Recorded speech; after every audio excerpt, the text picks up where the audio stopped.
Joanna Hill. She is an expectant grandmother and has missed it for that reason. But we're really honored to have her delegate, who is Michael Johnson, who's the chief technologist in ETD. And so, Mike, really appreciate your coming out in short order, and we'll let you take it from here. Maybe you can give us a little of your background, where you come. Thank you, Robert.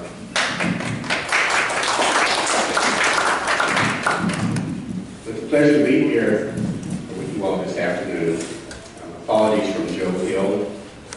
She just had grandbaby number 2 late last night, so she's not able to join you this afternoon. So I'm standing in on her behalf.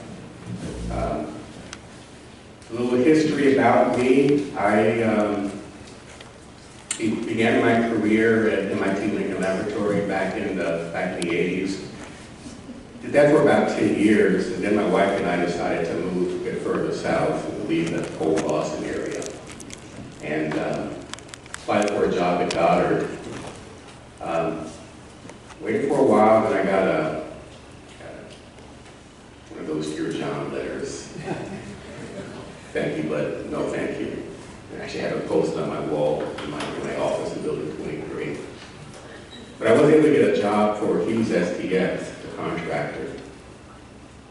I was an engineer co-located in a science organization, working on Cassini, the Cassini CAPS instrument.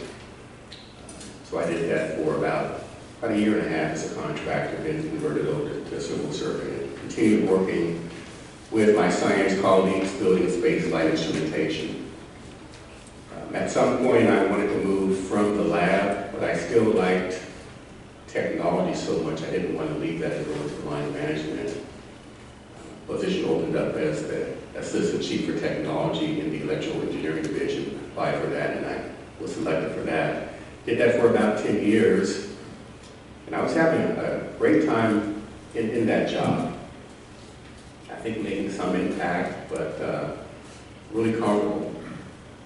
And about that time, another position opened up, the chief technologist in what was then called the Applied Engineering and Technology Directorate. And I wasn't going to apply for it because I was very comfortable, content where I was. Till one day, John Day, who was the division chief in 560, said, "Michael, I think you might want to think about applying for that position." And if you know John is a very low-key person. If you translate that to what John was saying, he was saying, "Michael, apply for that position." So I applied for the position and was selected, and that's where I am right now, hopefully making an impact in ETD, developing with my colleagues new technologies, working with science colleagues to position us for tomorrow. Because it's not just about today, it's about being positioned to be competitive tomorrow and in the years to come. So if I were to describe my position, I would say it's engaging colleagues from across engineering, science, both internal and external to Goddard, to envision and realize tomorrow's desires, tomorrow's desirements, tomorrow's visions. So I'll be talking about some of that in this presentation. We realize in ETD that we can't keep on doing what we've been doing to be successful because the world is changing. And if we're not changing on a pace that is at least as fast as the world is changing, then we're falling behind. And like Joe and others across the Directorate, we value NASA's mission too much to see us become irrelevant and obsolete. And we have too much respect for the meatball to see it be tarnished. So it's our responsibility, we view it as our responsibility to make sure that ETD keeps its luster and keeps on being relevant in this new spaceflight environment. So I want to start by looking at some of the things that we've done recently. Webb. The Webb has surpassed so many expectations, both inside and outside of the walls of NASA. Landsat 9, so important for this planet that we live on. We don't have another place to go. So it's very important that we have the eyes to see what's happening so that we can make decisions on what we should do about what we see. Lucy was recently launched, searching for asteroids to learn more about our solar system. And LCRD, a technology demonstration experiment that is increasing the bandwidth of space comm by orders of magnitude using lasers. So these are just a few of the things that have taken place recently. So drilling down a bit deeper, I mentioned that Webb has produced extraordinary results just out of the box. I recall watching a 60 Minutes story episode, I think it was just this past week, where the scientists, when they first turned it on, they saw all these speckles in the first image, and they were thinking, well, is this sensor noise? Is this detector noise? What's going on? It was actually galaxies that they didn't expect to see. In the first image, seeing all these galaxies, and things are just well beyond expectations, making so many great discoveries for science. Landsat 9, like I mentioned, we only have one planet to live on. So it's very important that we have eyes to monitor on a continuous basis the changes that are ongoing. We know that climate change is real, so we need this data in order to have a better understanding of the impacts of climate change, which can then inform what to do about it. Where is Landsat now? Confused. Somewhere. It's up in orbit. It's in orbit? It's in orbit, yes. Orbit around the Earth? Orbit around the Earth, correct, yeah. It has two onboard instruments. I think it had a repeat cycle of 8 days, if I believe, over the same shot on the Earth every 8 days. But another Earth system that allows us to make continuous Earth missions.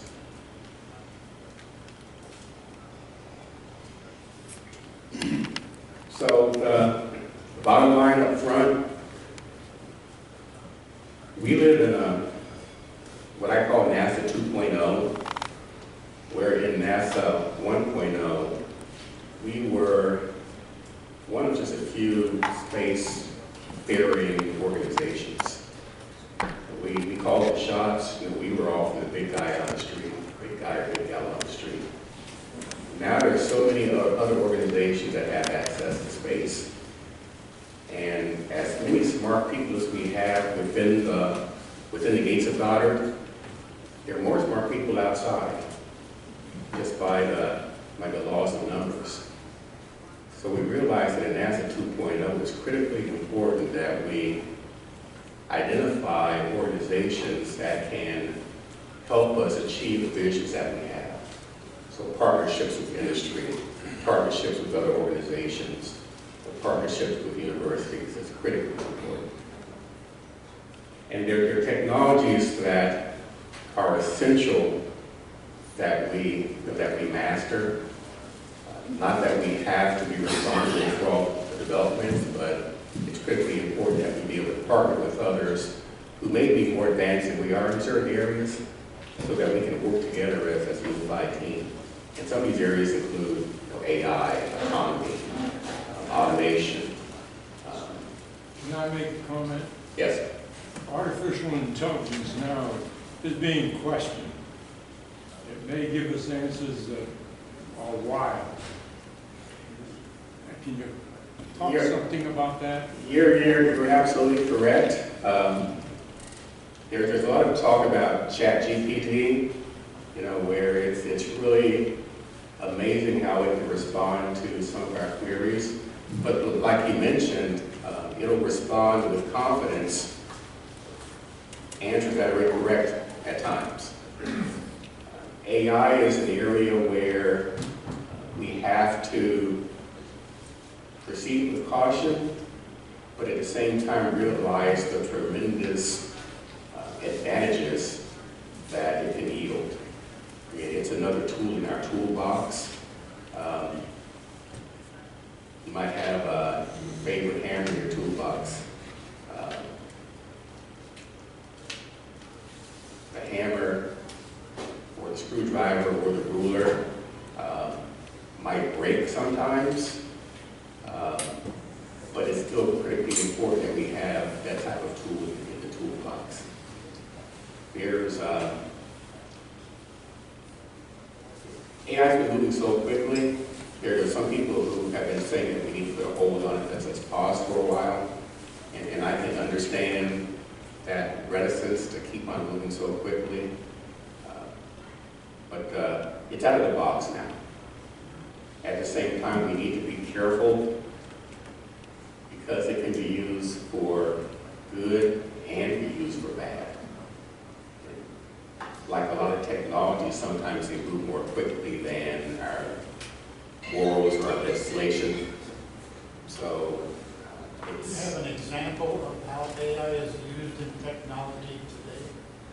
yes, and I'll have something that I'll show you later on in the presentation.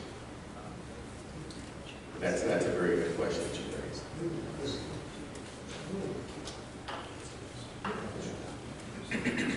Okay, so at Goddard we say that it begins and it ends with science. ETD is all about enabling science. We're not a standalone directorate, we're a directorate that works hand in hand with Code 600 and other organizations to be the engine that powers the science. So we want to create futures, we want to create innovations that lead to new futures. So the E is critically important in terms of engineering. The T is critically important in terms of the technologies that are required to realize tomorrow's missions and measurements.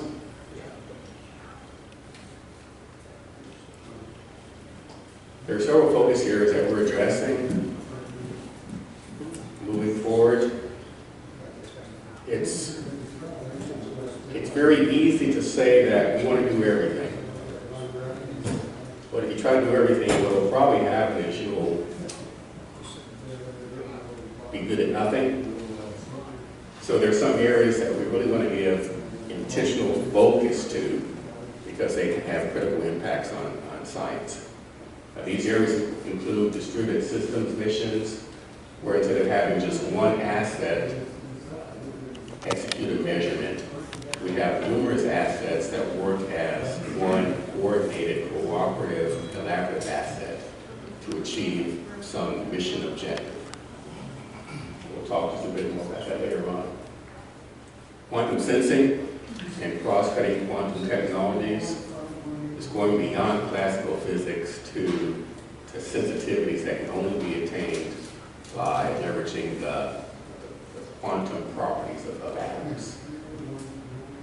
In-space servicing, assembly, and manufacturing, or ISAM, where there's tremendous potential. We don't build or assemble or service everything terrestrially, but we actually do some things on orbit. Digital engineering. Digital engineering is a capability that will increase our efficiency, increase our effectiveness of the work that we do, potentially by many factors. And it's not a nice thing to have, it's an essential thing to have moving forward. So we're focusing on these four for our investment program in FY 23-24, but at the same time, we do not want to have our eyes closed to the next great thing. So even though we do have a focus on these, we do understand that there could be some other areas that are critically important. We don't have our blinders open, our blinders on for them. So for DSM, Distributed Systems Missions, we all understand that an effective team where people communicate, where they collaborate, they exchange knowledge, they're agile. We realize that such effective teams almost always outperform individuals. That's well known. However, if you look at how we do a lot of our systems in space, you have individual systems trying to achieve some science objective. So there's a disconnect between what we know works directionally and how we often operate in space. With DSM, our intent is to take these effective, well-known human teaming behaviors and migrate them into a space environment where we have network systems that operate in a collaborative manner to achieve some science objective. So they communicate with each other, exchanging information, coordinating with each other in order to achieve a common objective. As an example, we had a demonstration as part of our IRAD midterm just last week, where we had a simulated mission where in Greenbelt, we had some science phenomena that was detected, and that science phenomena was then, notice of that detection was then sent to some other assets of the fleet, and those assets happened to be located in Cambridge, Maryland at MIT. And those assets then responded at MIT based on what they saw here in Maryland. So that's the kind of behavior that we talk about when we have a distributed system mission, where an asset in some location might see something, tell other assets, hey, I've seen something here of interest, you might want to pay attention to this when you pass over it. And then once they pass over, they might focus their detectors, focus their sensors on that phenomenology, perhaps look at it from a different wavelength perspective, with the end result of multiple perspectives giving you increased time resolution, wavelength resolution, spatial resolution, potentially better science than can be achieved if you just have one asset located at some phenomenon. In terms of quantum sensing, with quantum sensors exploiting the behaviors of atoms, you can have orders of magnitude improvement in measurement sensitivity. This is an area where Goddard cannot do it all. There's some really smart organizations who are working quantum types of systems all across the country. We're working with others to establish this area as the capital of quantum, working with organizations from all across the area who bring different quantum capabilities to the quantum ecosystem.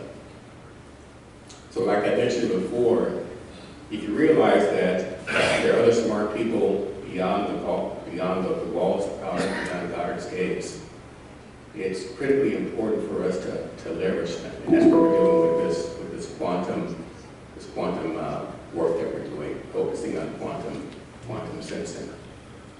Because what quantum sensing can do with its increased sensitivity is you can much more effectively measure water beneath the surface. You can have a much better understanding of climate change by measuring ice levels, water levels, so that being able to sense at an extremely sensitive level really helps us with numerous areas that are critically important, both here on Earth, and even taking these capabilities and moving them into space, and being able to measure gravity in a very sensitive manner on other planets. It's something that will have significant science impacts as well.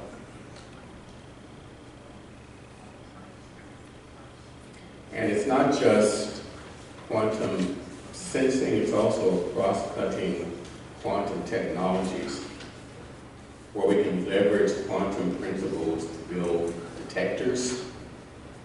And we have an effort underway to build a quantum sensor with essentially zero noise and sensitivity that's unparalleled, that will allow us to detect exoplanets at a much more sensitive level than with classical types of sensors. So the potential of quantum is really significant.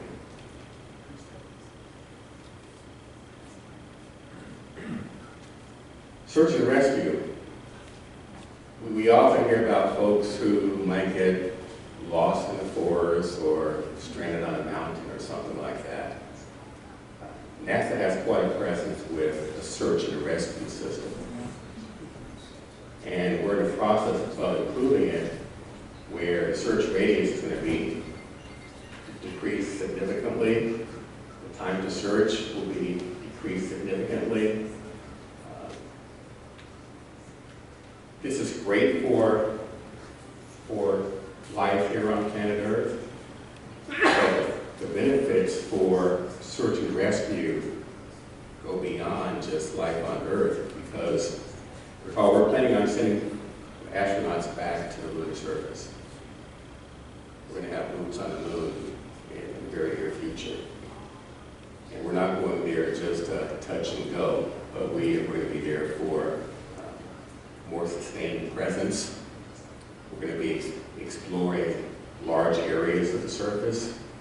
So having some type of search and rescue capability on the lunar surface is critical as well. So this is one aspect of AI that we're working. Things change, things are completely different when we get to the lunar surface. When you're on Earth here, you can, to a large extent, you can see what's near and what's far. And one of the ways that we do it is because of the atmosphere. Things that are far away, there's haze between where we are and where it is. So the atmosphere gives us information that allows us to determine that that object is far away. When you're on the lunar surface, there's very little atmosphere. So it's very difficult to judge distance. There might be a landmark that is very distant, but it might look nearby because there's no haze between where we are and where it is.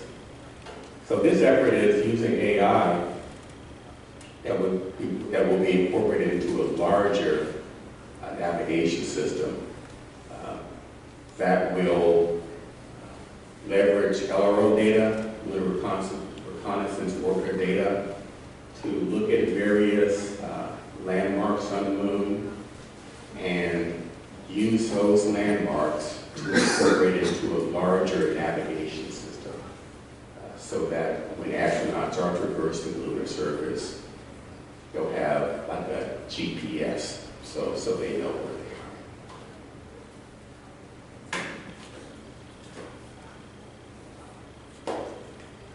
OSAM-1, onboard servicing, assembly, and manufacture, is a critical enabling capability that is under development. I'm lost. What does OSAM mean? OSAM stands for On Orbit, Servicing is the S, Assembly is the A, and Manufacturing is the M. So since what we're doing is we're not doing everything terrestrially, we're doing assembly, we're doing the manufacturing, we're doing servicing in a space environment. And that has numerous benefits. This next video is quite insightful, where this is what OSAM-1 is going to be doing. This is Landsat, I believe Landsat 7. OSAM-1 will actually refuel Landsat 7, where Landsat 7 was not meant to be refueled. What you're seeing here is it's choosing a tool from its tool crib, the spider arm, is then going to be docking with Landsat 7, so you'll see it coming into view.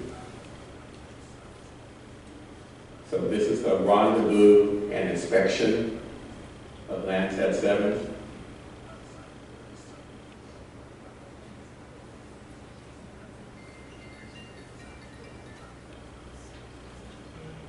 And then the docking.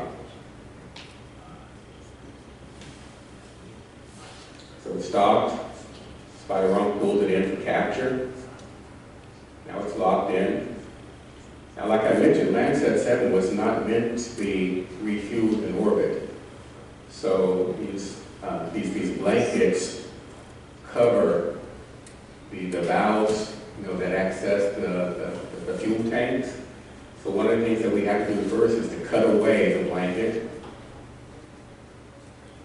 The valves are covered. They're capped. They're not intended to be serviced, like I mentioned. However, we have tools that will then remove the caps from the fuel inlets.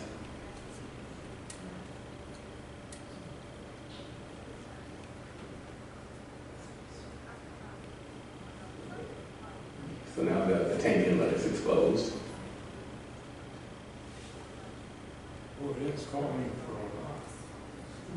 It's a lot going on. So now that the cover's removed, we can then begin the refueling operation. So this is like going to your Exxon station.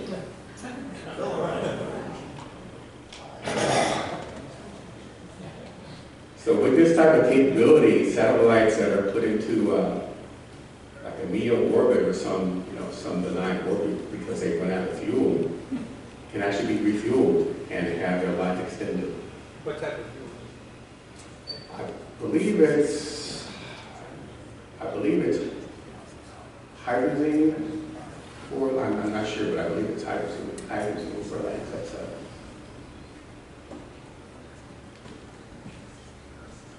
But That has to be cooperative with the design of the machine so that you can get in there and do things to it. It does have to be, it cannot be non-cooperative. You really want to design the satellite so that it's fully cooperative, so that there are markers, so that you know exactly where everything is, and the inlets, the valves are made to be serviced. However, when this was built, servicing was not in mind.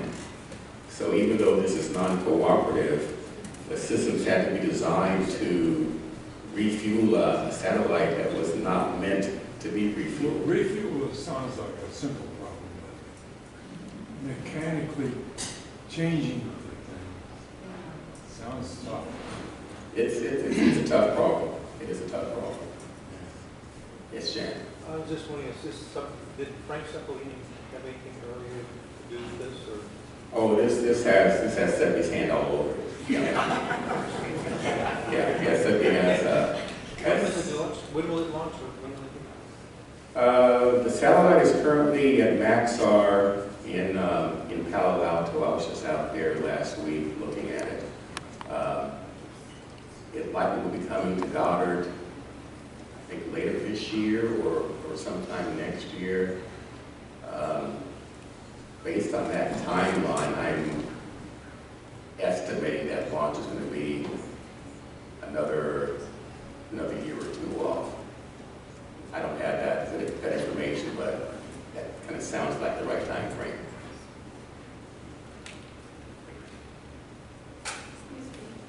Do you know how many Landsats are still operating out there? I'm not sure how many are still operating. I know that we're up to 9 right now, but I don't know how many of the lower numbers are still operating. I believe it's 8 and 9 are operating, but I'm not sure about that. But I believe it's 8 and 9. You're welcome. These are all, I think, really exciting objectives for children with technology. But a lot of these things remind me of some of our previous efforts and maybe some learnings from others. Have you been kind of worked the whole process of what we're going to do with these other NASA centers and work with headquarters and that's where Yeah, question is, has this been coordinated with headquarters for what all the other NASA centers are doing and how they all play into the big picture? That's the question. Yeah, this is not just a Goddard activity, and it's not just a NASA activity. This is really a national activity because the White House has taken the position that in-space servicing, assembly, and manufacturing is critically important for our national competitiveness. So this is one of numerous efforts ongoing that's related to that national thrust. And this is not just for refueling. I'll talk a bit later about how these capabilities are quite relevant to the science that we want to do. I was just going to say Landsat 8 is still operational. That's it. Okay. Okay. Still moving. Thank you. Sir. Two related. One, Landsat 9, was it designed to be serviced? I don't. Related question is this concept already started to influence how NASA is building and designing satellites? So the questions was Landsat 9 designed to be serviced, and is this influencing how we're building existing satellites? I don't think 9 was meant to be serviced.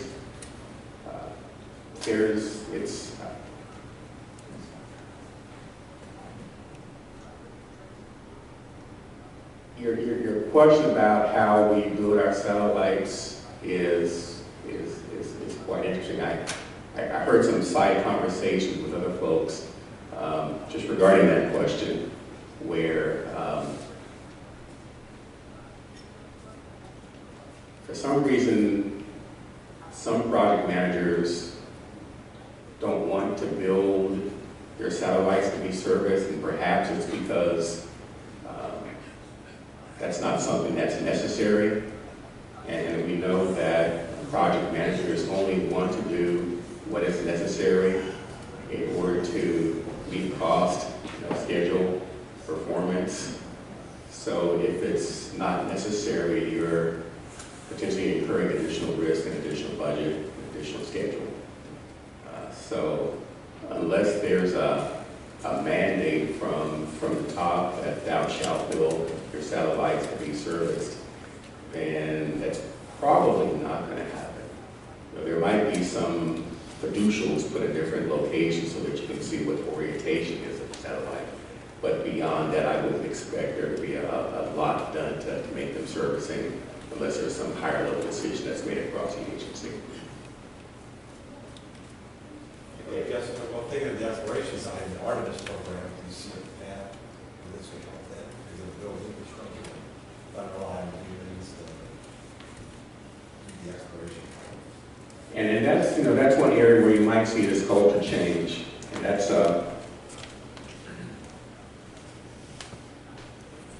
it's actually one of the following charts, Dave, where we're going to have lots of assets in cislunar space for Artemis. And like I mentioned, we will be there for a long period of time. There's sustained presence. So with that overarching objective to have a sustained presence with many systems that you really want to be interoperable, it's much more likely that you're going to see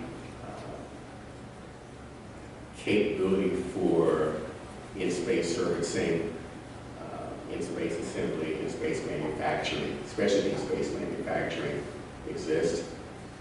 It's looking to Mars, so that we can't take everything that we need to Mars.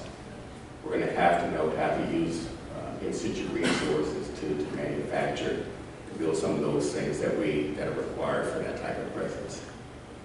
So having a capability to do these types of things as we go to the moon, And as we learn how to go to Mars, it's critically important. So that's going to be one of the strongest drivers for this type of capability. And if you think about it, in-space servicing is not something that's new. We've done in-space servicing many times with the Hubble Space Telescope. There have been numerous Hubble servicing missions. You just look at this chart, servicing mission 1 through 3B, and with each instrument repair or upgrade, the science capability of the observatory increased significantly. So in-space servicing, even though it might sound like something that's new, it's really not something that's completely new. We want to take things to a higher level, but we've been doing this for a while. And you mentioned for human exploration as we go into systems and beyond, being able to build our systems, being able to service our systems, being able to manufacture systems in situ, it's going to be critically important.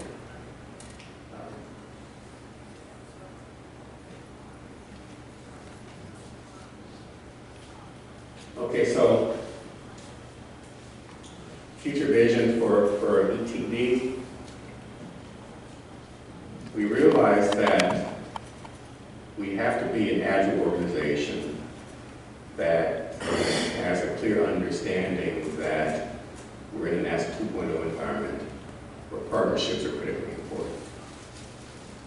We have to embrace collaboration with others who can contribute towards the missions that we want to fly. We have to have systems in place that facilitate seamless collaboration, not only to external, but even inside the walls of Goddard, where information needs to flow, where it needs to be, when it needs to be, with minimal friction. We need to be able to have systems that facilitate a cradle-to-cradle type of design environment, Everything from envisioning to formulation, to design, to development, to operations, to envision, to demise, to envisioning the next system. And we need to have systems that facilitate that very easily. And that's one of our focuses. These are some of our focuses as we move forward. Digital transformation is one of those areas that is relevant to that cradle-to-cradle vision that I talked about. And it's very critical to that knowledge anywhere, everywhere, when needed approach that I talked about. We realize that if you roll the clock back a few decades, you'd have draftsmen at their boards designing drawing systems. And that's the way we did things, and it worked very well. Then CAD came along. And if we kept on designing at boards, when we knew CAD was there and other people were using CAD, we'd soon be irrelevant, because CAD brought efficiencies and it brought the ability to do analysis that you just can't do with a board. We live in an environment now with digital transformation where there are tools available that allow us to go beyond where we are to the next level, just like we migrated from the board to CAD. I mentioned that type of system that you really want to have in place is when someone has a need for information or data or knowledge. He or she has access to that information, that data, or that knowledge with minimal latency, with full accuracy, wherever he or she might be. You don't have to search for a spreadsheet. You don't have to worry about whether or not the PowerPoint you have or the document you have is the latest version, but everything flows where it needs to be and accessible to everyone. That's what we're talking about when we have an integrated everything type of approach, where if you think about how we do things right now, where someone might have some information resident on their laptop or on their desktop. Someone else might have need of that information for their analysis. So somehow they have to get it. Maybe it's in a file, maybe it's an Excel file, maybe it's some other type of format. Information has to be relayed from where they are to the other computer, perhaps it has to be reformatted. You have to worry about whether or not you have the latest document. So if you're trying to do some analysis to answer some what-if type of scenario, it can be quite lengthy between when you start that analysis and when it completes. With the type of environment that we're talking about, where everything is connected, the intent, like I mentioned before, is to have everything that needs to be known, where it needs to be, when it needs to be. And what this will allow us to do is to change iteration cycles that might take months to address what-if questions down to hours or days, and the number of engineers who were required to complete that analysis from many to a few. So we actually have an intentional effort ongoing right now to put this in place. And this is not just a nice thing to have, this is an essential thing to have in the environment that we live in now. Because we're working across organizations to build our systems where knowledge, information, data needs to flow. And we're working with external partners where, same thing, we need to flow information to them and they need to flow information to us. And it needs to be done in a manner which is minimal friction, minimal latency.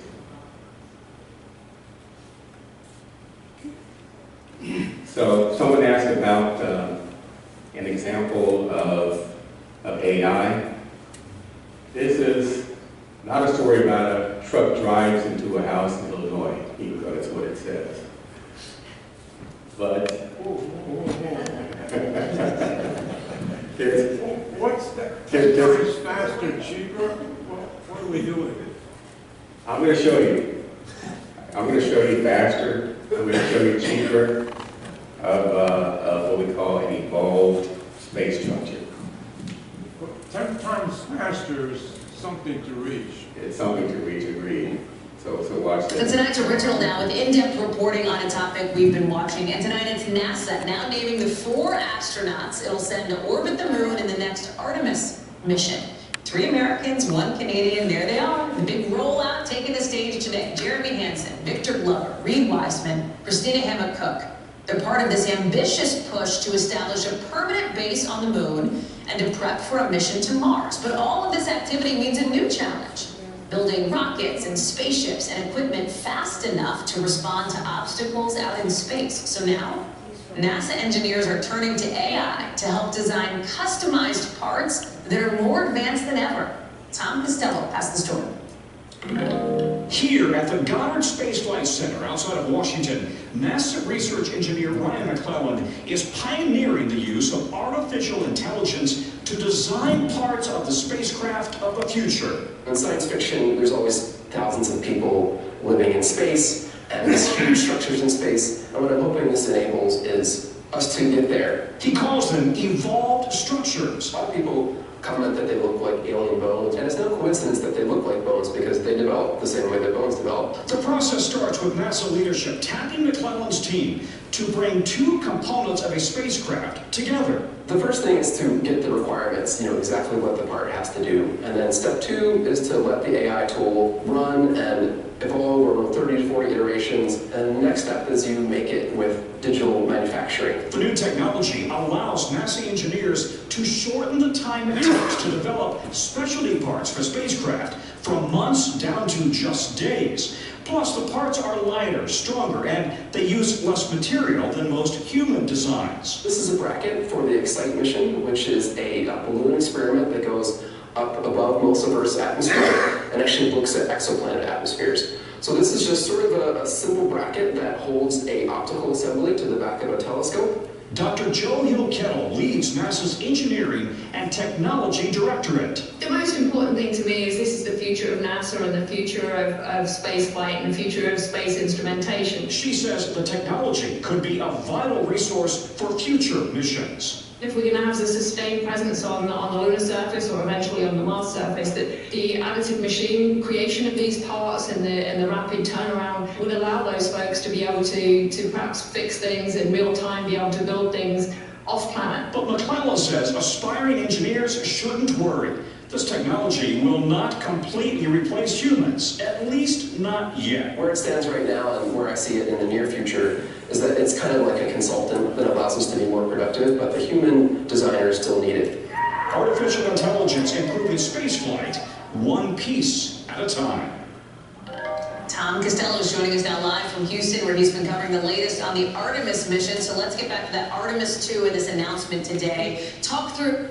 So this is one of those developments that, you know, there's a story that you can do faster, cheaper, and better. Choose 2 out of 3. This is one area where you can actually do 3 of the 3 faster, cheaper, and better systems using AI. Extended reality is another component of this new environment that we're working, where it's a combination of virtual reality and augmented reality, where instead of looking at a drawing, you can actually have a 3D representation of some environment, put on some goggles, and you can see a 3D representation of the environment that you can actually manipulate. So you can see whether there's some interferences with how you have hoses and cables routed. You can actually look at science data from a 3D format. Being able to take this type of perspective and XR perspective can greatly help with our design processes as well as our analysis of science data.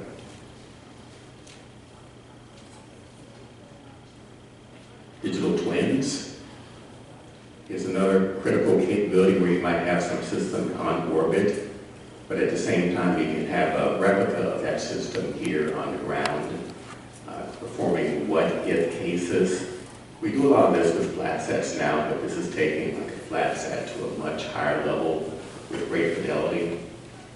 So this is all part of this digital environment where you want to have the ability to answer what-if cases and have information, data, knowledge available where it needs to be, when it needs to be, with minimal friction.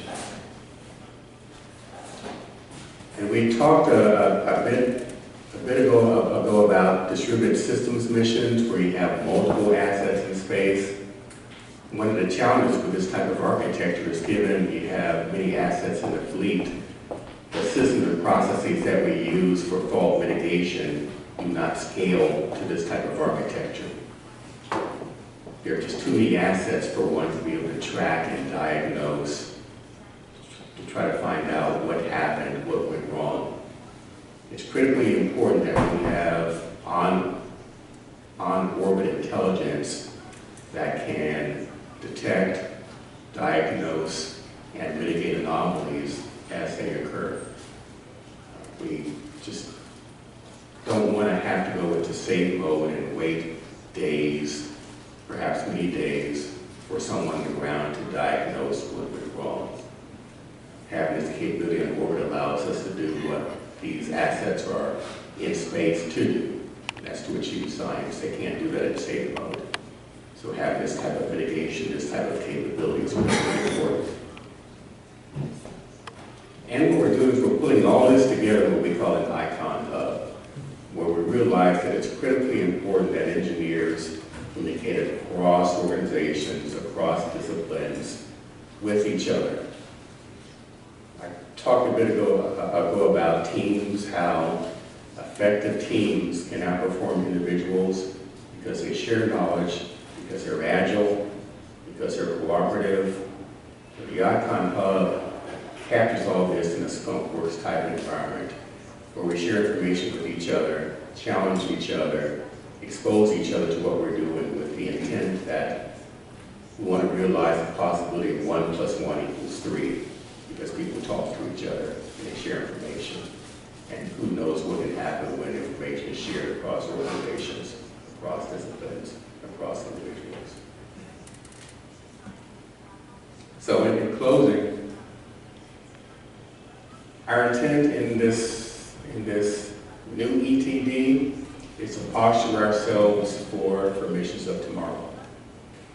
We realize that collaboration is critically important, not only collaboration inside the walls of Goddard, but being able to collaborate with externals, because they can bring so much to the table. And we put ourselves at a disadvantage if we're not well positioned with the right culture, the right tools, with the right systems and processes to partner with externals. We understand that missions that are comprised of distributed assets that can increase spatial, temporal, spectral resolution can greatly increase science value. But we need to have tools in place that can manage such complex architectures, like the systems that we talked about. We know that capabilities like our artificial intelligence are critically important. So how do we partner with externals to leverage the full potential of AI, cognizant that it's still an evolving capability, so we have to tread intelligently, but at the same time, embrace it to the extent we can. So we have to lean forward. We can't just continue moving at the same pace, but we have to lean forward if Goddard, ETD, and NASA is to be the organization, the agency that young people look up to and say, I want to work at NASA when I grow up. They're going to have so many other choices, whether it's SpaceX or Blue Origin, Rocket Lab, Planet, so many other organizations they can work for and get paid more than a government employee. So there has to be something that draws them. NASA must have that luster on its meatball where they say, I want to work at NASA. I want to be a NASA scientist. I want to be a NASA engineer. I want to do administration at NASA. ETD is positioning ourselves so that we'll be that organization, that engineering organization that young people aspire to work for, work with when when they're able to. So that's it all. Pause, and I'll be glad to take any additional questions you all have.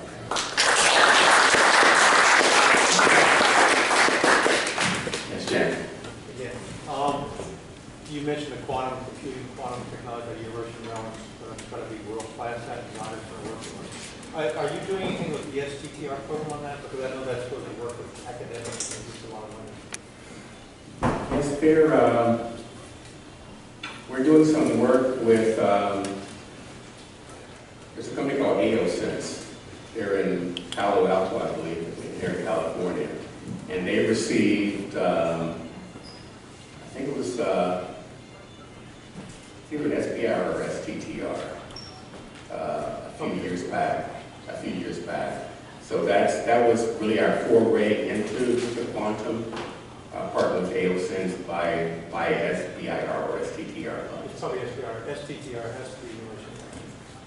Yeah, I don't think it was a university component, so it must have been SBIR, yeah. But yeah, the intent is to leverage SBIR, STTR to the extent that we can, because we love other people's money. Yeah.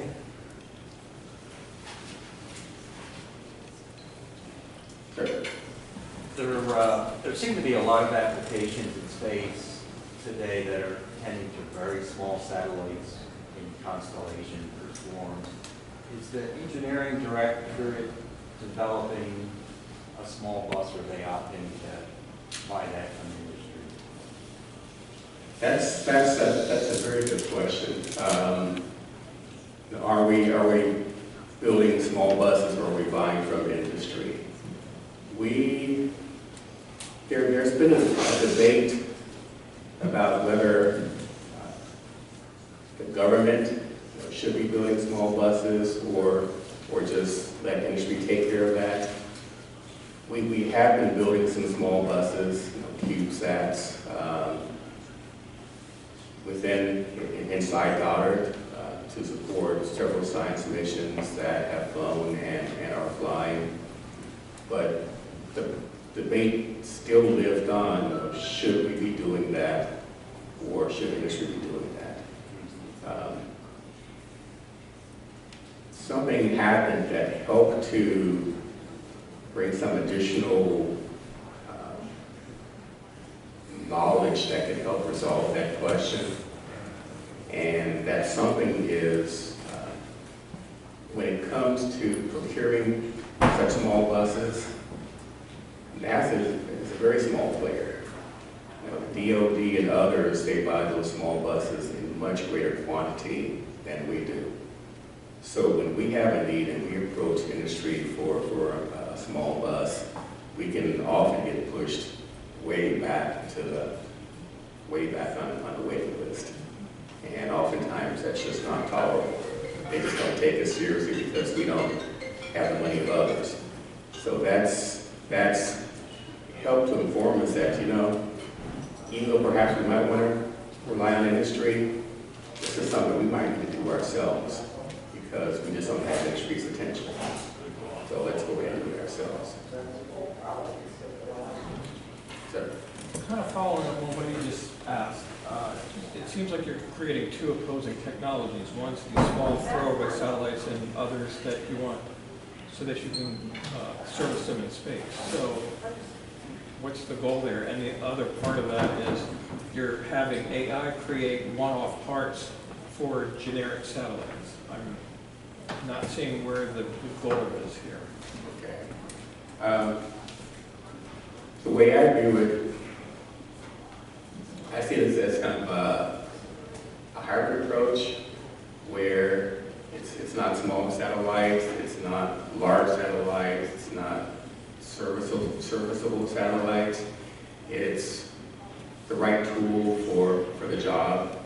It's just like in your toolbox. I got some little tiny screwdrivers, I got some big screwdrivers, I got wrenches, I got rulers. It's really having the right tools in your toolbox to accomplish the objective that you're attempting to achieve. So there'll be some scenarios where a small satellite, between the small satellites might make sense. There are other scenarios where you might want a big one, and you might want it to be serviceable because you want a long lifetime. Or you might want a hybrid architecture where you have some small ones that perhaps serve as reconnaissance for the big ones. So I don't see this being a conflict. It's really a matter of designing the system, utilizing all the assets that you might have to achieve a system that can most effectively and efficiently achieve your objectives. Second question for you, I asked about AI to build systems for one-offs. Right. One of the real, there are a couple of tools for doing what we saw there. One of the tools is being able to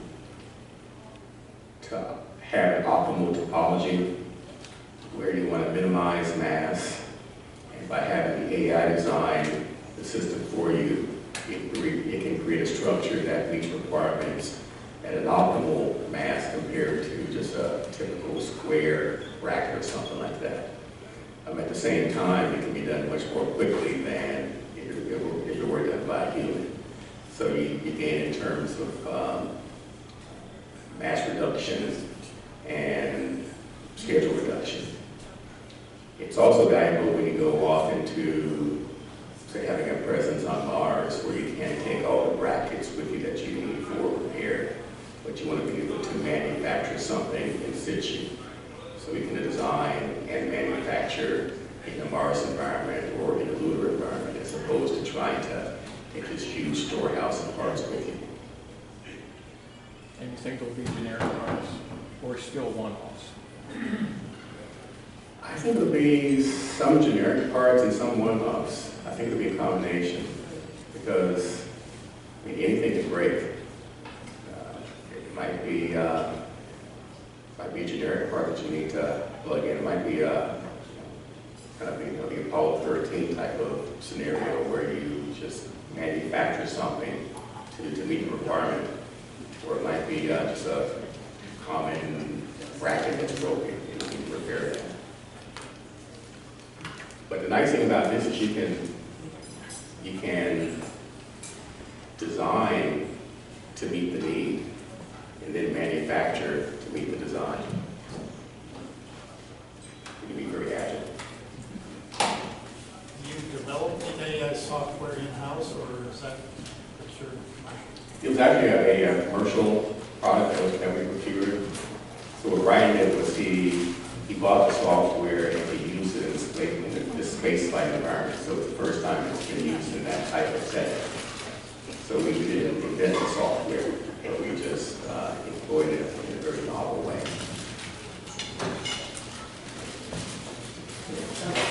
Thinking about the whole system, since I retired in 2019, they think totally different than us because they don't have a heritage to go back to. And I'm curious whether Goddard or maybe you think this might happen, but we have a mission to say there's a flight segment and a ground segment.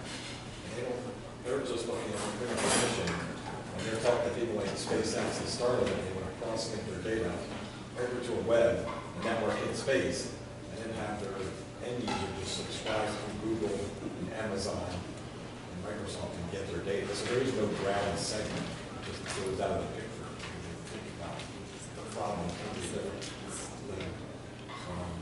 Just curious if you run into that, or where are we collaborating with Starlink or anything? Earth Science is probably one of the leaders in this type of area, Dave, where they're looking at the system from the perspective of what is it that they're trying to do.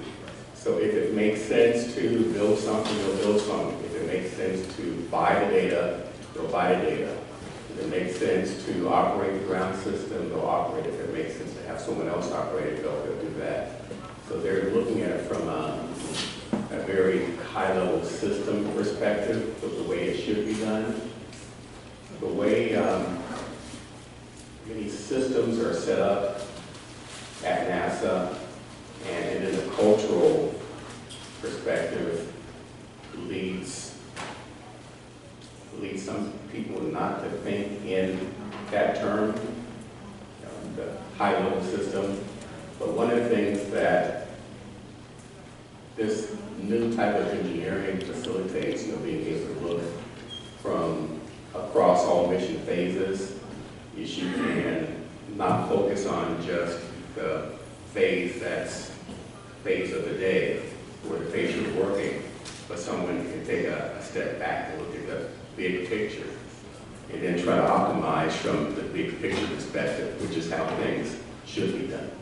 So these digital transformation, these digital engineering tools really feed into that type of higher level thinking, system level thinking that you're talking about. Okay. Any other questions? If not, let's thank Michael again.